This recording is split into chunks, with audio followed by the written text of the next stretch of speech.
আমার সুপ্রিয় সান্ধ্য আসর, এবারের বিষয় আষাঢ়ে ভাষারে তরি। আষাঢ়ের কথা বলতে শুরু করলেই এসে যায় কবিগুরুর গানের কথা, যে গানের প্রথম ছত্রেই ধ্বনিত হয় আষাঢ়ের আগমনের প্রথম পদক্ষেপ।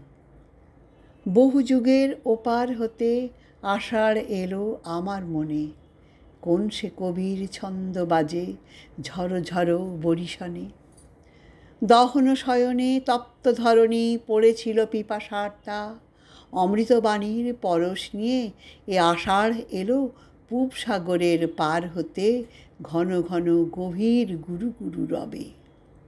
ওই যে পূরব গগন জুড়ে উত্তরী তার জায়রে উড়ে, সজল হাওয়ার হিন্দোলাতে দেয় দোলা, সে দোলায় ভেসে যায় ম্লান স্মৃতির বাণী যত পল্লব মর্মরের মতো। মেঘের পরে মেঘ জমেছে, আঁধার হয়ে আসে বেলাটুকু পোহালে। ঝড়ো ঝড়ো বৃষ্টি কলরলে উতল হাওয়া বেণু শাখায় ধাঁধা লাগায়।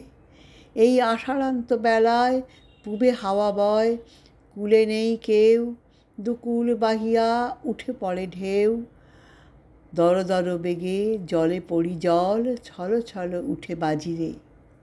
ঝরে ঘন ধারা নবপল্লবে, কাঁপিছে কানন ঝিল্লির রবে। সে জলধারায় ভাসিছে পথপ্রান্তর রে, সে জলধারায় নদী বহে যায়। তীরে কদম্ব বন গভীর মগন আনন্দ ঘন গন্ধে। এমন আষাঢ়ে মন পবনের নাও আপনি ভেসে যায় দূর হতে দূরে কল্পলোকে। মনে হয় কোথাও আমার হারিয়ে যাবার নেই মানা। তেপান্তরের পাথার পেরিয়ে চুপ কথার দেশ ছাড়িয়ে দূরে বহু দূরে আরও দূরে, ক্রমে ক্রমে পরীর দেশের বন্ধ দূরে দেই হানা। অবশ্য সবটাই মনে মনে। মল্লার গানের নির্ঝর কল্লোল কলকলে আষাঢ়ের তরি ভেসে যায় পূব বাতাসে।